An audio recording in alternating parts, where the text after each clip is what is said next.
Não é sobre uma canção, mas é sobre alguém que deu a sua vida na cruz do Calvário para salvar o homem pecador.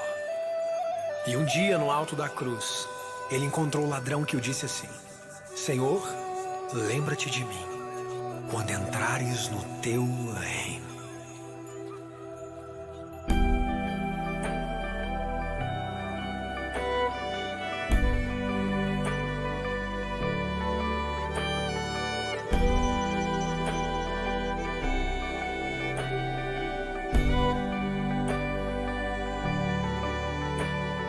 Por causa dos meus pecados eu estou aqui nessa cruz.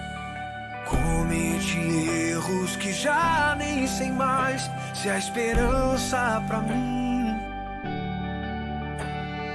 Eu olhei pra multidão, vi que todos me olhavam como um condenado, mas encontrei a doçura no olhar desse homem que está ao meu lado. Quem será ele? Senhor, vi compaixão em seus olhos, vi que me olhou diferente, como se eu fosse bom.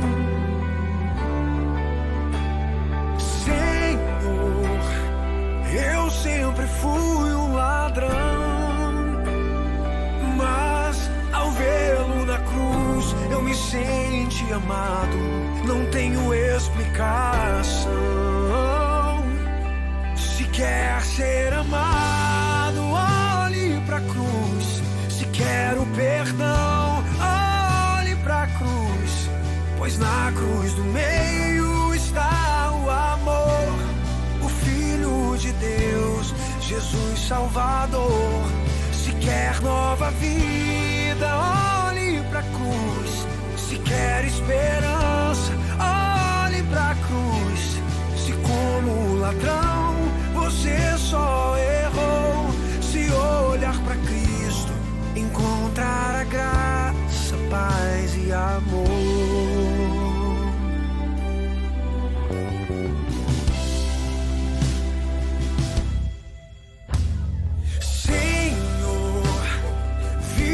Paixão em seus olhos, vi que me olhou diferente, como se eu fosse bom.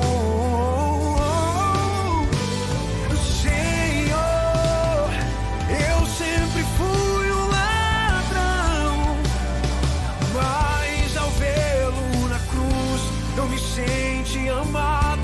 Não tenho explicação. Ser amado, olhe pra cruz.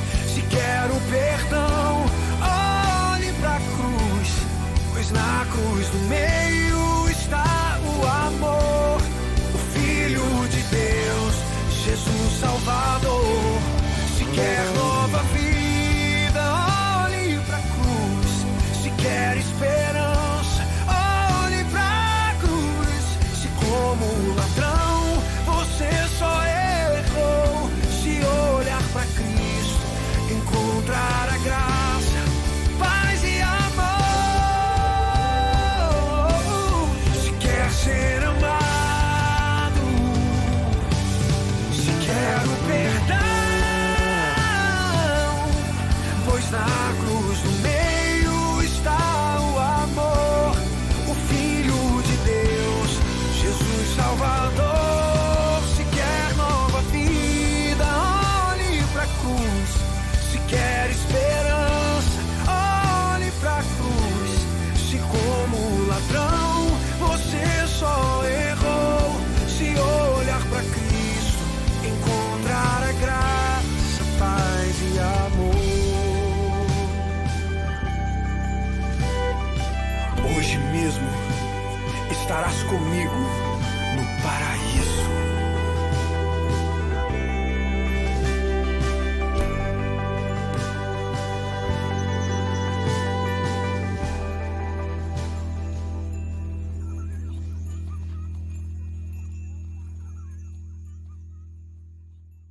Olá, queridos irmãos e amigos, que privilégio poder me dirigir a cada um de vocês em mais essa oportunidade e convidá-los para, junto conosco, entrarmos nesse tempo de celebração e de adoração, de louvor a Deus. Para nós da Igreja do Nazareno Jardim Aurélia é um grande prazer e até mesmo uma honra ter você conosco através do nosso canal no YouTube, canal da Igreja do Nazareno Jardim Aurélia. E eu quero convidar a você a, junto com sua família, acompanhar-nos nesse tempo de celebração, certo de que Deus tem algo muito especial, muito precioso para mim e para você neste dia, neste tempo de adoração. Eu quero convidar você a abrir a sua Bíblia no Salmo de número 34. Salmo de número 34. Salmo de número 34. A palavra de Deus, ou melhor, quero através da palavra de Deus fazer um convite a você. O salmista diz assim: bendirei ao Senhor em todo o tempo, e o seu louvor estará sempre nos meus lábios. Gloriar-se-á no Senhor a minha alma, os humildes o ouvirão e se alegrarão. Engrandecei o Senhor comigo, e todos a uma lhe exaltemos o nome. Engrandecei o Senhor comigo, e todos a uma lhe exaltemos o nome. Quero fazer a você esse convite, a engrandecer, a exaltar, a bendizer o Senhor junto conosco, proclamando as suas maravilhas, exaltando o seu nome pelos seus grandes feitos. Esse é o meu convite para você, esse é o convite que a palavra de Deus faz a cada um de nós. Eu quero orar com você. Pai querido, te damos graça neste momento, porque temos a liberdade de entrar na tua presença, reunidos aqui em teu nome, em nome do teu Filho amado Jesus Cristo, e podermos louvar ao Senhor por todo o bem que o Senhor nos tem feito. Senhor, quero que o Senhor venha ser glorificado em nossas vidas, através desse momento de louvor e de adoração. E que cada um dos meus irmãos e amigos que nos acompanham neste tempo de celebração sejam igualmente abençoados pelo Senhor. É no nome de Jesus, Senhor, que nós te louvamos e te adoramos. Em nome de Jesus que nós entramos na tua presença para te oferecer sacrifícios de louvor, expressão, ó Deus, do nosso coração. Abençoa-nos nesse tempo, que teu Espírito tenha plena liberdade de ministrar ao nosso coração e a nossa oração nesse início, ó Deus, de celebração, orando em nome de Jesus. Amém. Amém. Quero repetir apenas o versículo de número 3, para renovar o convite de adoração, dizer: engrandecei o Senhor comigo, e todos a uma lhe exaltemos o nome. Engrandecei o Senhor comigo e juntos vamos exaltar o seu nome. Deus abençoe e logo mais eu volto para meditarmos na palavra de Deus.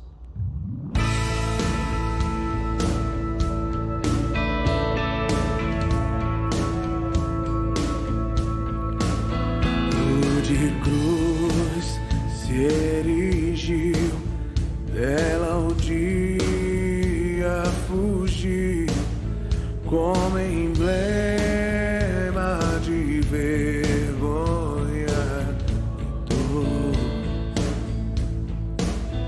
Mas contemplo essa cruz, porque nela Jesus deu a vida por mim, pecador. Sim, eu amo a mensagem da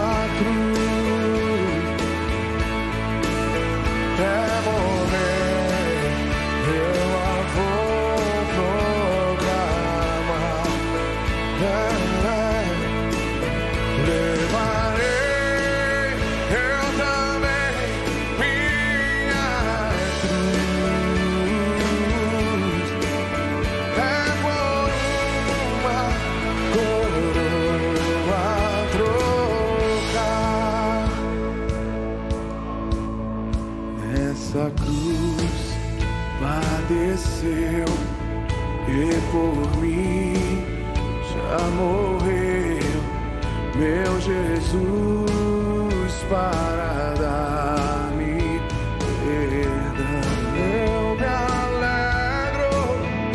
Eu me alegro na cruz, ela vem, graça e luz para minha santificação.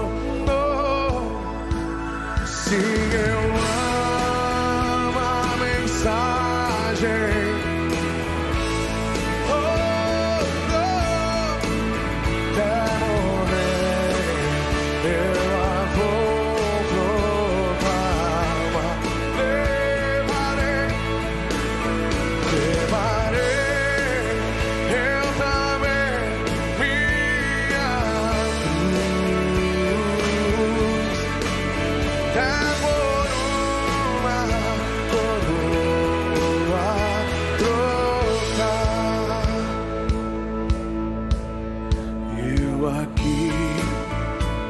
Jesus, a vergonha da cruz, quero sempre levar e sofrer. Cristo vem me buscar e com Ele nos dá uma parte da glória de Deus. Sim, aquele que quiser vir após mim, negue-se a si mesmo, tome a sua cruz e siga-me. Quantos essa noite querem seguir a Jesus? Quantos? Oh, se eu amo a mensagem da cruz, oh, é morrer, eu vou proclamar. Levarei, diga, levarei eu também minha cruz. Oh,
Podia ter rejeitado, mas não rejeitou. Então assim foi levado ao lugar de muita dor. Crucificaram, pregaram suas mãos, chicotearam, sangue caía no chão, mas ele não reclamou, mas ele não reclamou, ele só perguntou, em alta voz gritou assim, Eli, lama sabachthani, Deus meu, por que desamparastes teu filho? Eli, lama sabachthani, Deus meu, por que desamparastes teu filho? E eis que o véu se rasgou, a terra tremeu, algo acontecia entre a terra e o céu. O véu se rasgou e o povo assim falou: verdadeiramente este era o Filho de Deus. Oh, oh, oh, oh, verdadeiramente este era o Filho de Deus. Oh, oh, oh, verdadeiramente este era o Filho de Deus. não reclamou, mas ele não reclamou, ele só perguntou, em alta voz gritou assim, Eli, lama sabachthani, Deus meu, por que desamparastes teu filho? Eli, lama sabachthani, Deus meu, por que desamparastes teu filho? E eis que o véu se rasgou, a terra tremeu, algo acontecia entre a terra e o céu. O véu se rasgou e o povo assim falou: verdadeiramente este era o Filho de Deus. Oh, oh, oh, oh, verdadeiramente este era o Filho de Deus. Oh, oh, oh, verdadeiramente este era o Filho de Deus. Esse é o Filho de Deus. Oh, Ele é o Filho de Deus, aquele que era, aquele que é, aquele que há de vir, incomparável, Rei dos Reis, Senhor dos Senhores, o Alfa, o Ômega, o princípio e o fim, a verdade e a vida. Ninguém vai ao Pai se não for por Ele. Ele é digno, Ele é digno. Ele foi levado como um cordeiro mudo em nosso lugar. Ele foi levado como um cordeiro mudo em nosso lugar. Foi maltratado, chicoteado, açoitado, o seu sangue foi derramado, mas ele sofrendo, padecendo a dor da morte, ele não reclamou, porque os seus olhos já nos enxergavam com amor, os seus olhos já te enxergavam com amor. Se você acredita que Jesus deu a vida por nós, pegue as suas mãos aos céus e cante o mais alto que você puder.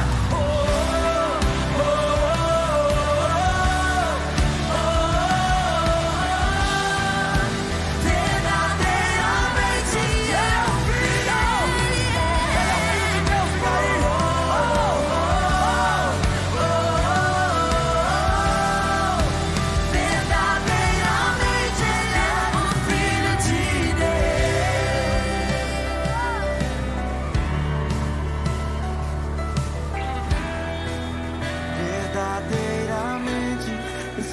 Filho de Deus. Aleluia!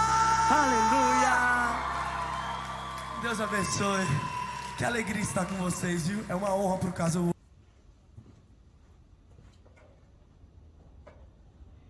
Que tempo precioso e maravilhoso é esse tempo de adoração, esse tempo de adorarmos o Senhor através dos louvores. E agora nós voltamos para meditarmos na palavra de Deus. Deus tem algo muito precioso para mim e para você nesta oportunidade. Querido, hoje é culto de Santa Ceia e eu quero meditar com você nos ensinamentos que o Senhor nos dá através do seu último ato de ceia com os seus discípulos. A sua última ceia, a sua última Páscoa que ele celebrou com os seus discípulos, que está no livro de Lucas. Nós vamos meditar no texto de Lucas, no capítulo de número 22, a partir do verso de número 14. Lucas, capítulo de número 22, Evangelho segundo Lucas, capítulo 22, a partir do versículo de número 14. Lucas, capítulo 22, a partir do versículo 14, nós vamos ler até o 30.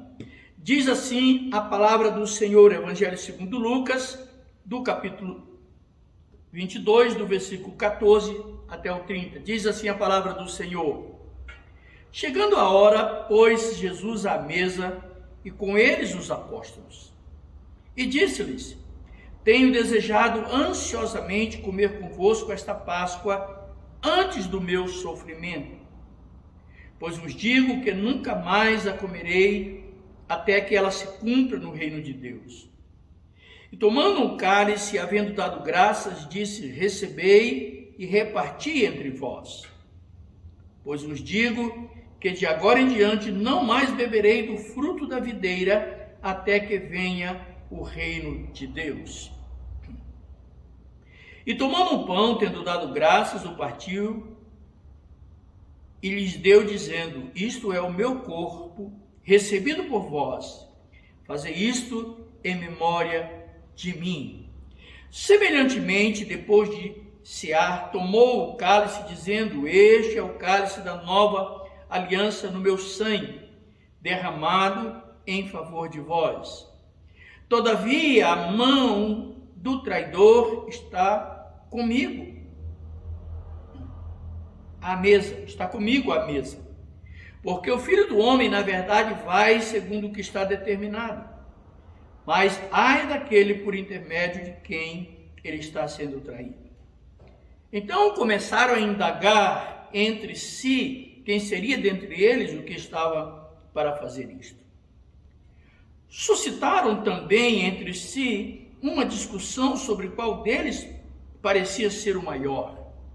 Mas Jesus lhes disse: Os reis dos povos dominam sobre eles, e os que exercem autoridade são chamados benfeitores.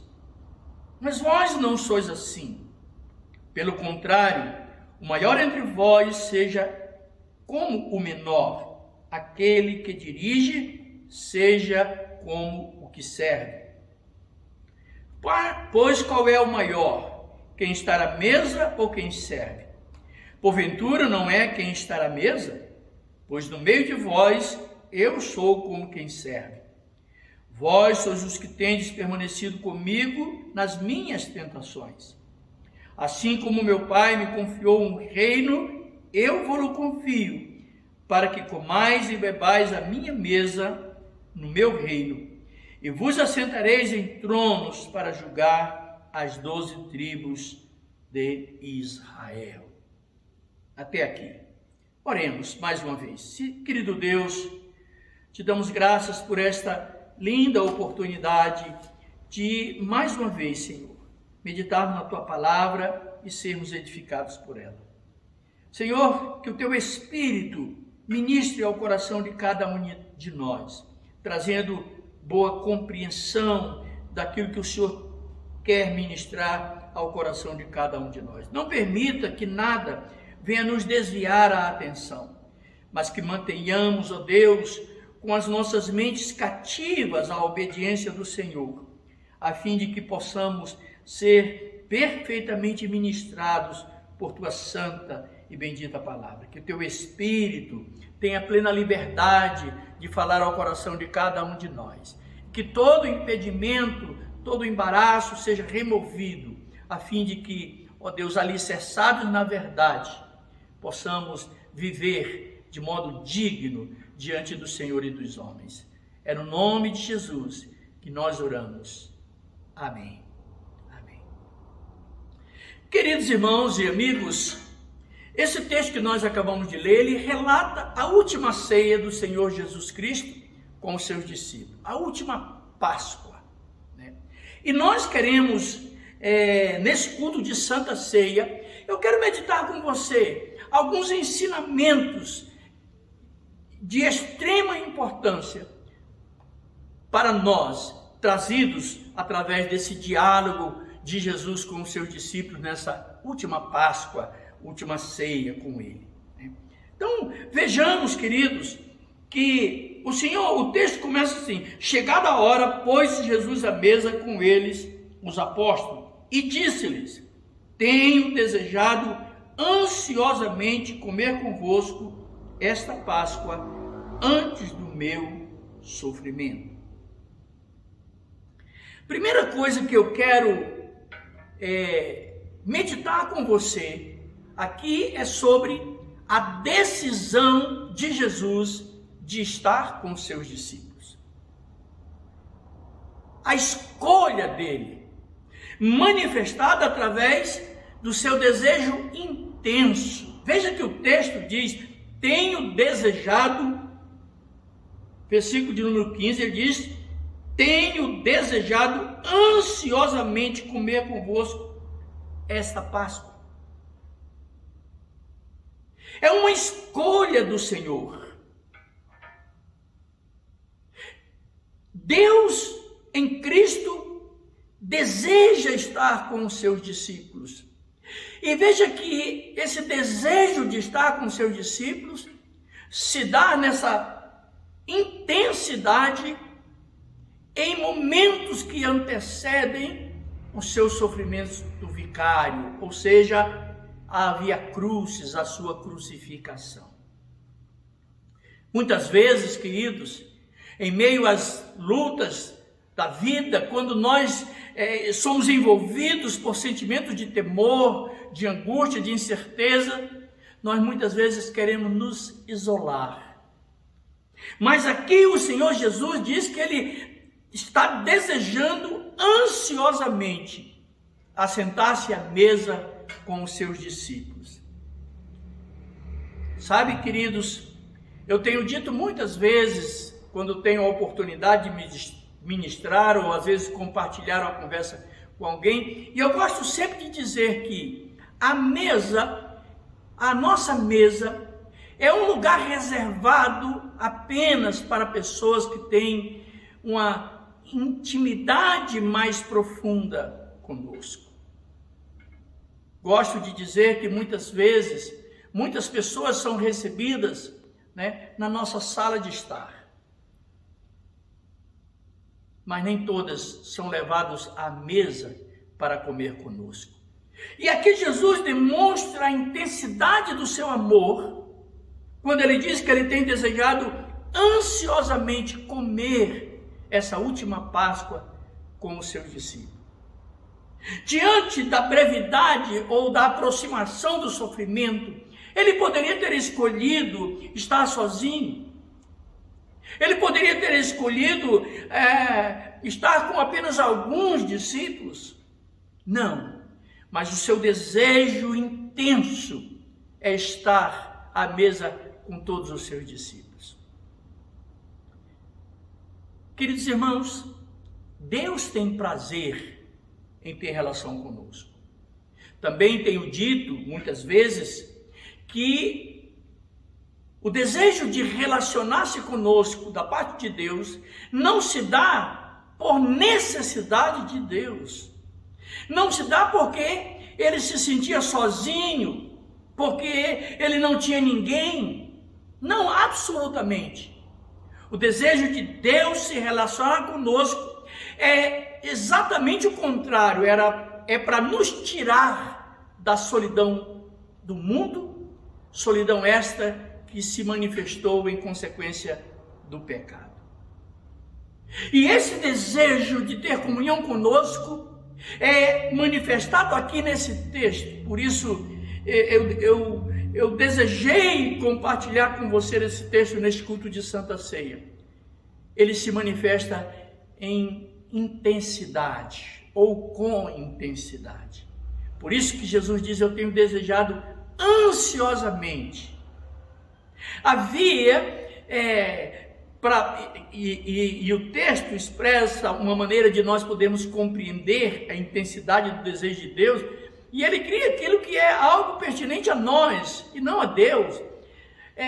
Se formos analisar precisamente o caráter de Deus, ele não fica ansioso por nada, mas ele usa essa linguagem para nos fazer compreender a intensidade do seu desejo de estar com seus discípulos.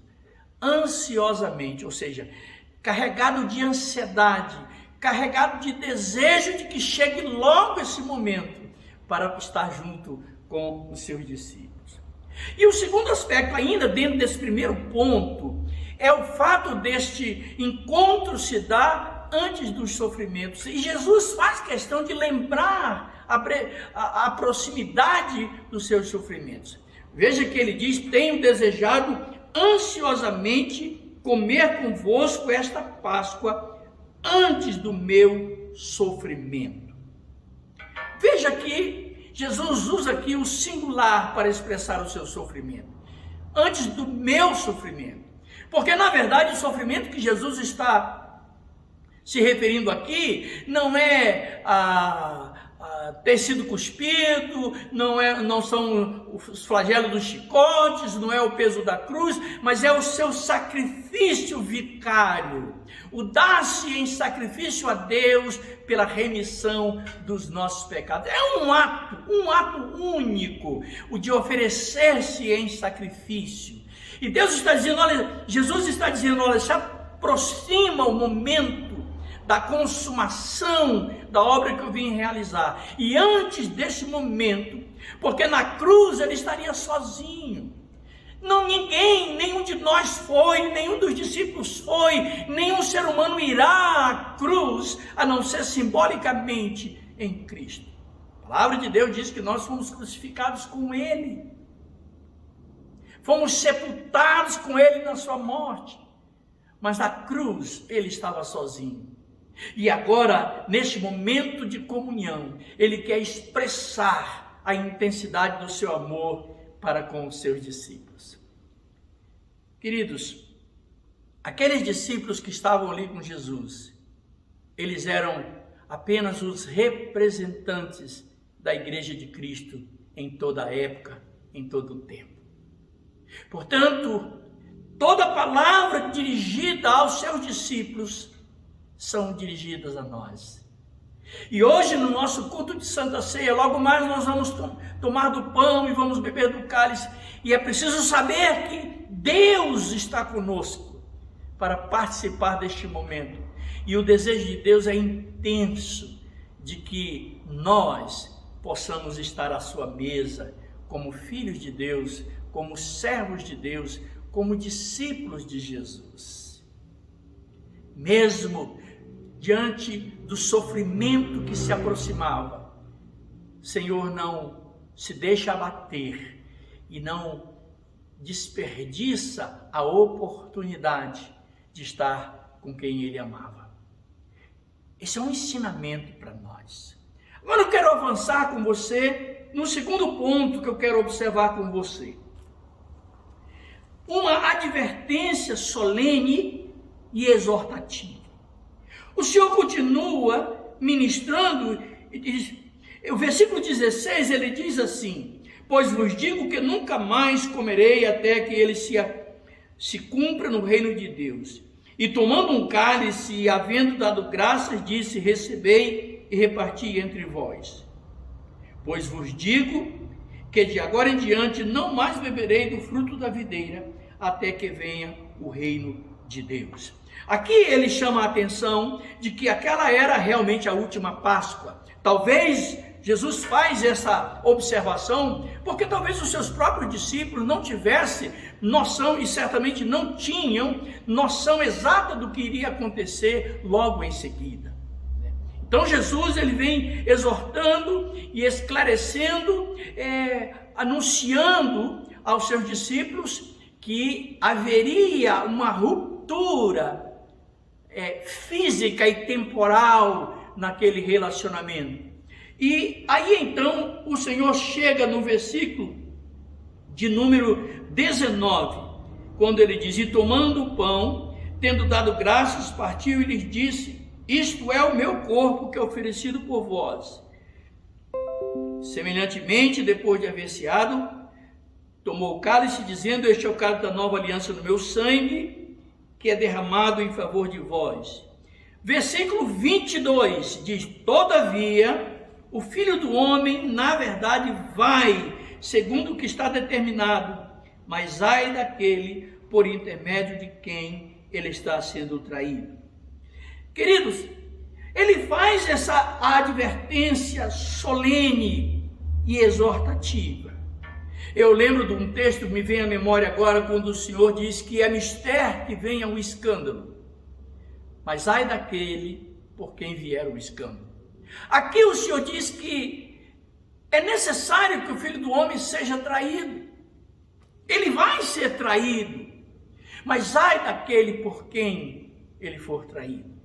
No contexto do texto que nós estamos refletindo, Jesus se referia a Judas Iscariote, que ia traí-lo por algumas moedas de prata, entregando-o aos sacerdotes, ao sumo sacerdote.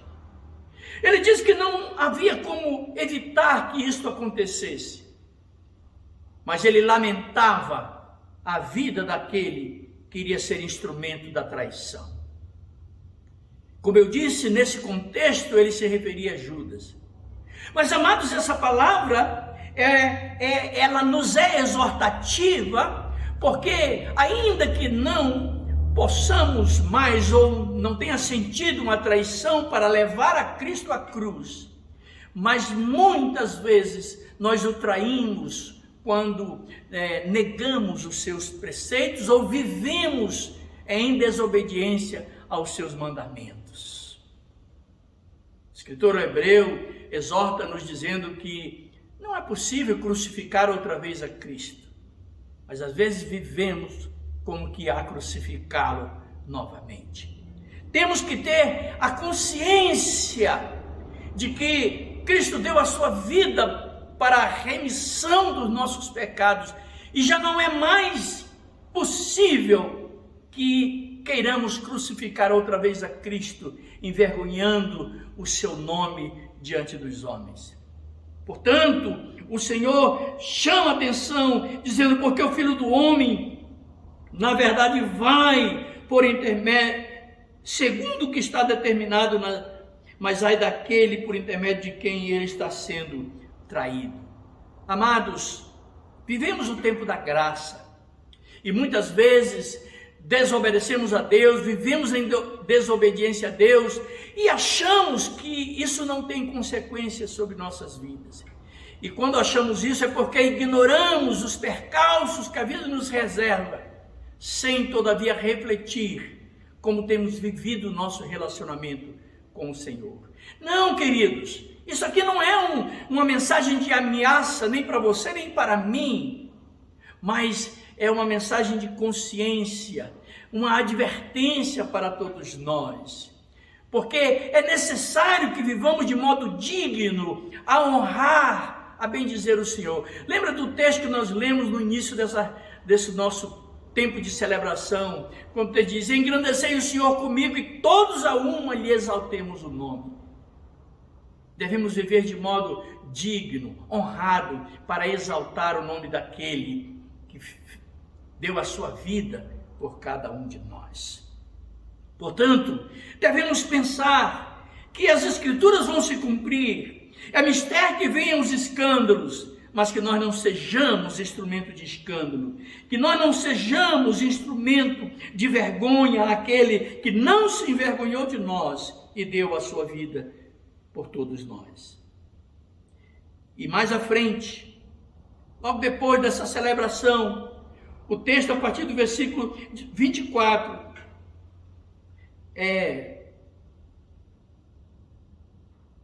traz as contradições humanas. No versículo de número 22 diz que suscitaram também entre si, entre os discípulos, uma discussão sobre qual deles parecia ser o maior. Queridos, está perto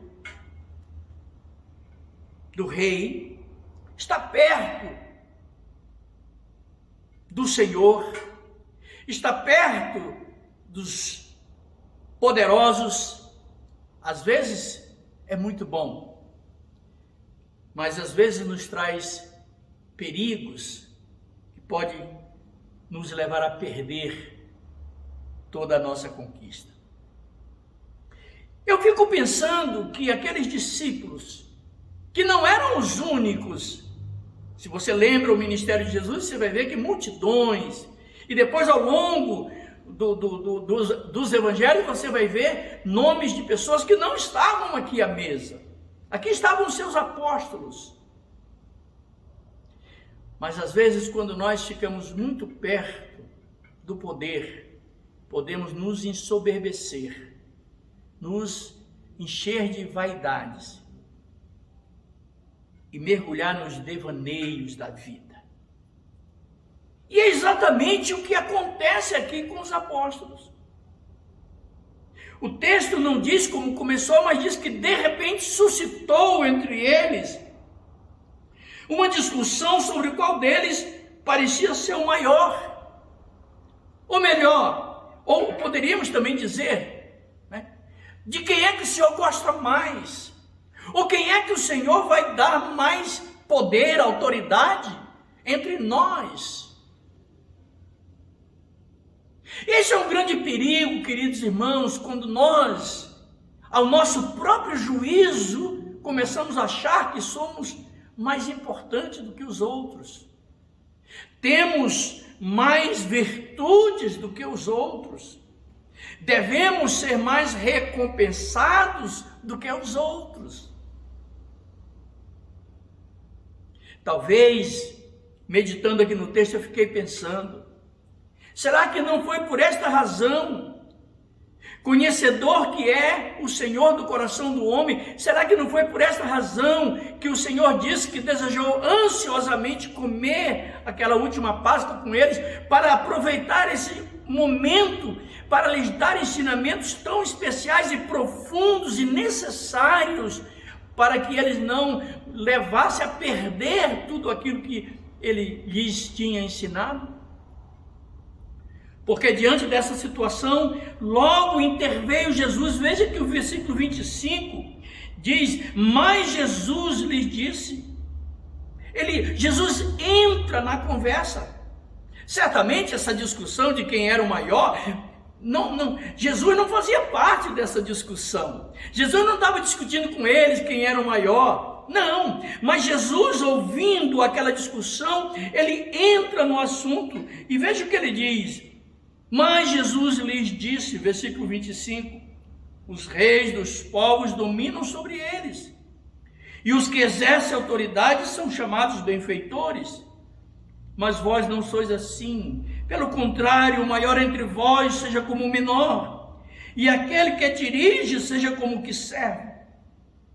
Pois qual é maior, quem está à mesa ou quem serve? Porventura não é quem está à mesa? Pois no meio de vós eu sou como quem serve. Querido, Jesus disse, opa, peraí, vocês não compreenderam tudo aquilo que eu tenho ensinado para vocês. A lógica do reino de Deus é diferente da lógica dos homens.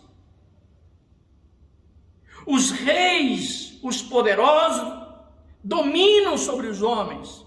Mas não é assim no reino de Deus. Aquele que administra a mesa, aquele que preside a mesa, Ainda que seja maior, mas ele age como sendo menor. Ao invés de requerer para si ser servido, ele age como a servir os demais.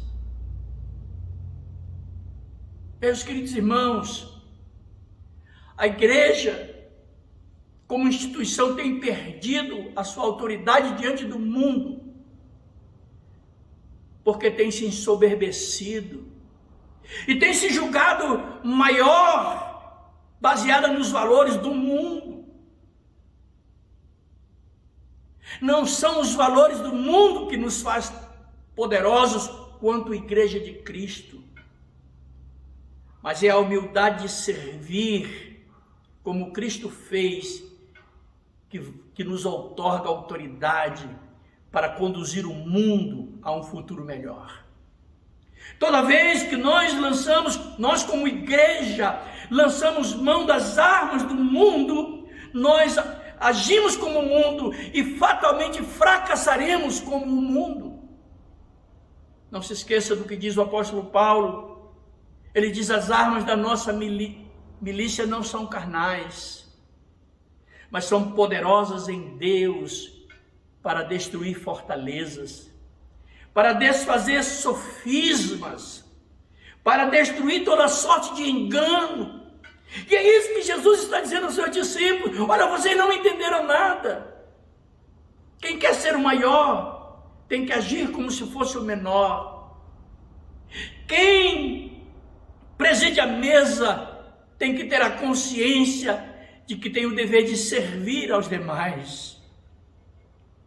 Querido, quanto maior a autoridade, maior a responsabilidade de cuidar daqueles que são liderados.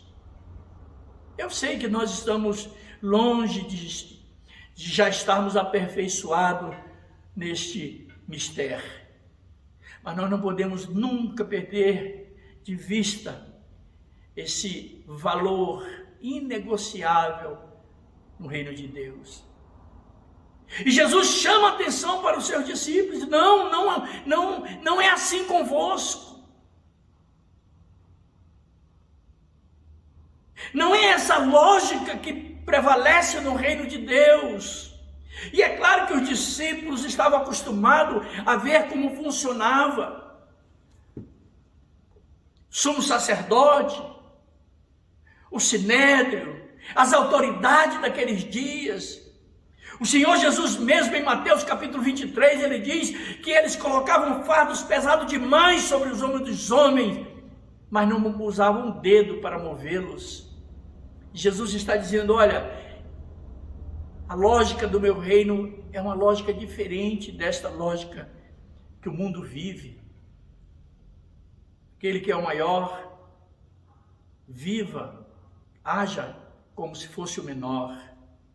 E aquele que preside, ao invés de reivindicar para si ser servido, sirva. Ele mesmo diz de si: o Filho do Homem não veio para ser servido, mas para servir. E continuando ainda no versículo de número 28, ele diz: vós sois os que tendes permanecido comigo nas minhas tentações. Assim como meu Pai me confiou um reino, eu vou-lo confio, para que comais e bebais a minha mesa no meu reino. E vos assentareis em tronos para julgar as 12 tribos de Israel. O último ponto que eu quero refletir com você é que há recompensa para a fidelidade. Jesus diz: vocês são aqueles que têm permanecido comigo nos meus sofrimentos.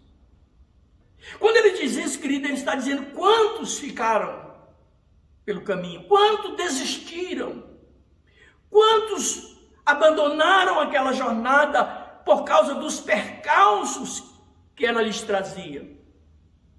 E Jesus aqui pontua de maneira clara, quando ele diz: vós sois os que tendes estado comigo, olha, vós sois o que tendes permanecido comigo nas minhas tentações. Vocês não me abandonaram, vocês não desistiram do sofrimento, vocês não se envergonharam das aflições que temos vivido.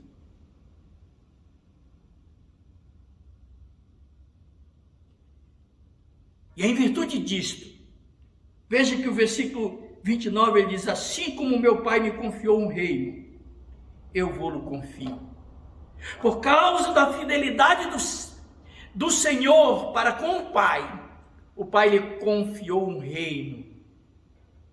E assim Jesus diz aos seus discípulos que tinham permanecido com ele, disse assim: assim como o Pai confiou a mim um reino, eu vou-lo confio.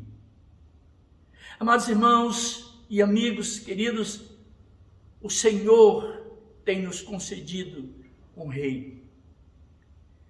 Somos representantes do Senhor nesta terra.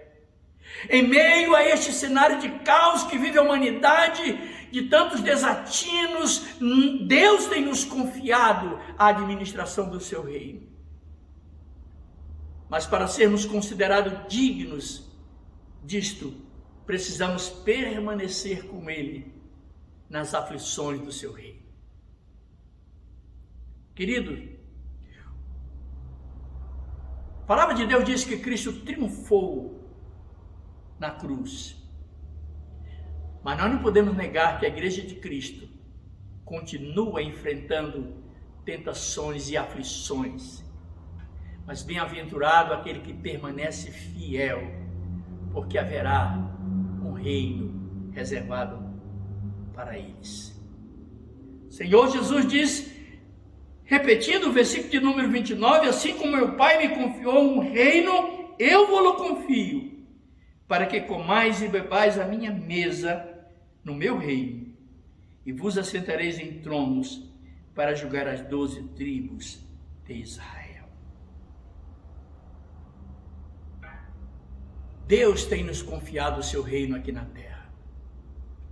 O apóstolo Pedro diz na sua primeira carta, no capítulo 2, que nós somos sacerdócio real, nós somos a nação santa, somos propriedade exclusiva de Deus, somos embaixadores de Cristo. E o desejo de Jesus é que nós possamos estar sempre com Ele à mesa,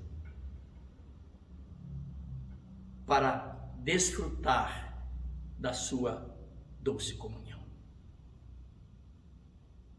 Não foi simplesmente uma ceia, queridos, mas foi um momento de Jesus consolidar valores no coração dos seus discípulos. Quando nós nos assentamos à mesa do Senhor para tomar a ceia, para comer o pão e beber do cálice, nós estamos dizendo: Senhor, nós queremos uma vida de comunhão intensa com o Senhor, para que cada dia o Senhor consolide em nós os valores do reino, que vivamos de acordo com os padrões éticos do reino de Deus, que já não vivamos em disputa como vive o mundo, mas que sejamos guiados, norteados, edificados pelos valores eternos do reino de Deus. Queridos, hoje é o nosso culto de Santa Ceia. Deus nos convida à sua mesa. Quando Ele nos confiou o seu reino, é para que continuemos tendo comunhão com Ele à sua mesa. E por que a figura da mesa aqui? Porque, como eu disse a você, é o lugar de intimidade mais profunda com os nossos amigos. Não há lugar de maior intimidade. Intimidade maior do que essa, apenas a intimidade do casal comparada, que Paulo usa para comparar com a relação de Cristo e a igreja no mistério espiritual. Mas o lugar de maior intimidade com os nossos amigos é a mesa, é comer juntos. Quando você vai a uma festa, seja de aniversário, casamento, num buffet, por exemplo, ou num salão, você vai observar que as pessoas sempre se assentam com ou com a família, ou com os seus amigos chegados. Ninguém chega num salão e procura um estranho para se assentar. E Jesus diz aqui que Ele tem nos concedido um reino para que nós possamos continuar participando da sua mesa. E eu espero que você possa participar da mesa do Senhor nesta noite. Antes de orar, eu quero pedir que você prepare os elementos. Eu sei que você já deixou preparado, mas se organize. O pão, o cálice.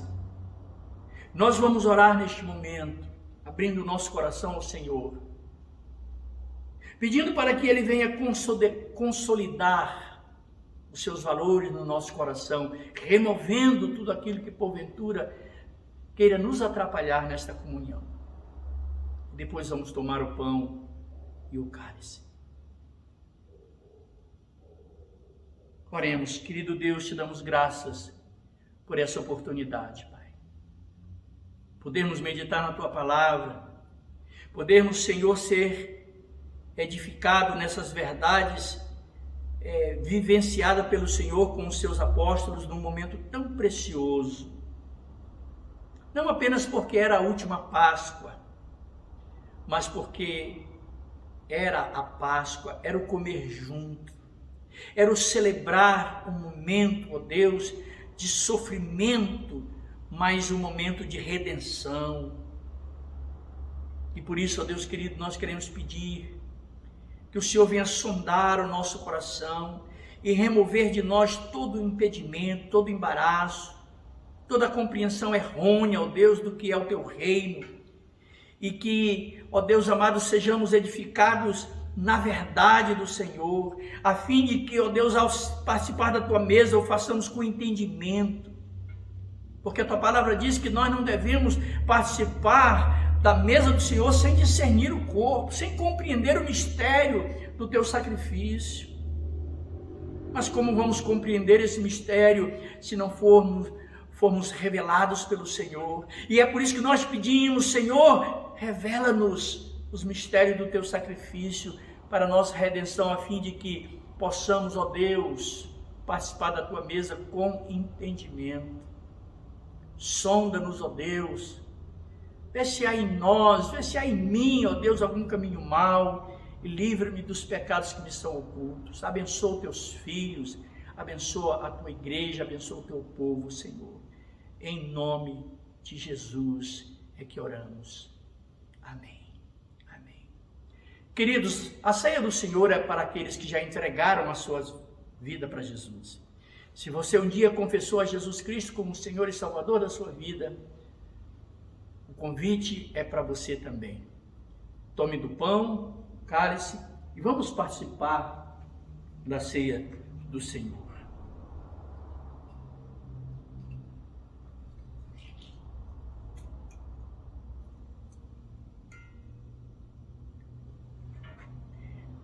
Comemos o pão. Veja que Jesus, versículo de número 19, ele diz: tomando o pão, tendo dado graça, o partiu e lhes deu, dizendo: isto é o meu corpo, oferecido por vós, fazei isto em memória de mim.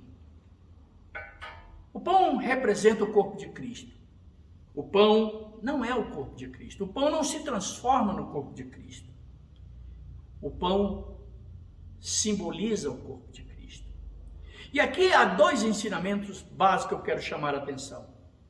O pão é alimento para o corpo, como Cristo é alimento para a nossa alma.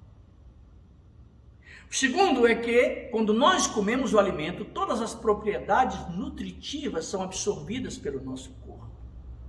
Quando nós comemos do pão como símbolo do corpo de Cristo, nós estamos dizendo que nós queremos a vida de Cristo em nós e a nossa vida em Cristo. Com esta compreensão, comamos do pão e sejamos agradecidos ao Senhor.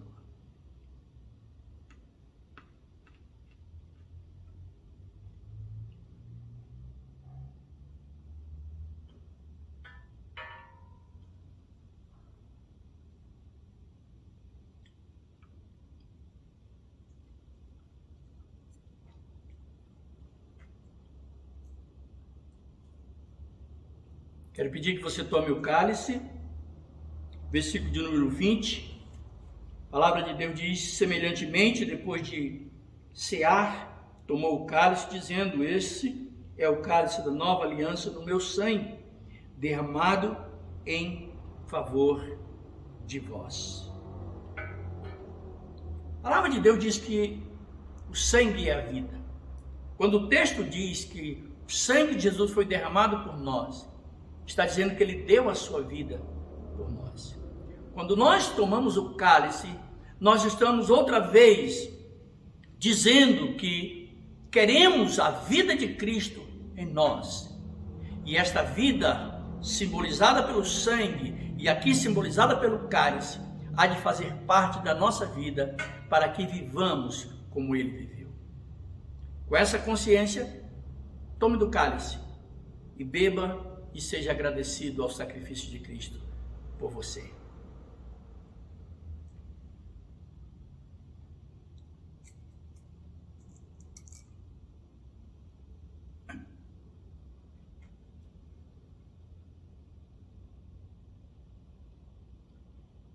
Querido Deus e amado Pai, obrigado por nos possibilitar, ó Deus, em mais esta oportunidade, estarmos reunidos à tua mesa, comer do pão, beber do cálice, como símbolo do teu corpo e do teu sangue, para que a tua vida esteja em nós e nós estejamos em ti. Muito obrigado, ó Deus querido, pela vida de cada irmão e amigo que está junto conosco neste momento tão precioso de participarmos da tua mesa. Que a tua graça, a tua bondade e a tua misericórdia seja derramada sobre a vida de cada um deles e sobre a sua casa, sobre a sua família. E que jamais, Senhor, falte em nossos corações a gratidão por tudo aquilo que o Senhor é e por tudo aquilo que o Senhor tem feito por cada um de nós. É no nome de Jesus, Senhor, que nós oramos, agradecidos. Amém. Amém. Deus abençoe a sua vida, querido irmão, querido amigo. Que Deus faça resplandecer a luz do seu rosto sobre ti. Que o Senhor tenha misericórdia de ti e te dê a paz. Fique, portanto, na doce paz do nosso Senhor e Salvador Jesus Cristo. Deus abençoe a sua vida em todas as dimensões.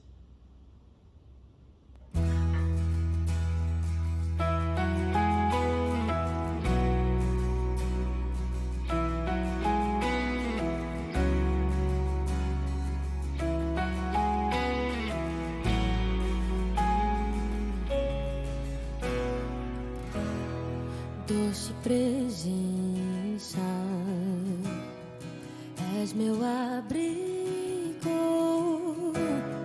meu protetor, em ti confio. E mesmo sem ver, eu posso crer que tua promessa está de pé. Irás se cumprir. Quem sou eu para questionar um Deus fiel? Tu és Deus, tua palavra está de pé.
és meu abrigo, meu protetor.